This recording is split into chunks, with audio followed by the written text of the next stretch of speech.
Уважаемый Руслан Ибрагимович, мы находимся в зале Дома культуры города Камрана.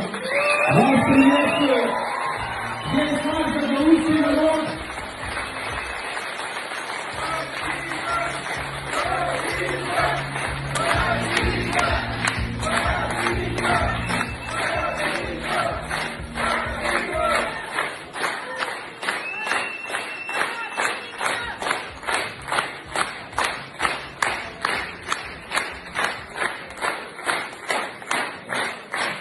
Руслан Ибрагимович, я хочу передать, что в Гагаузии вас очень ценят, любят, уважают. И я надеюсь, что придет то время, когда свободно мы сможем друг с другом общаться, встречаться.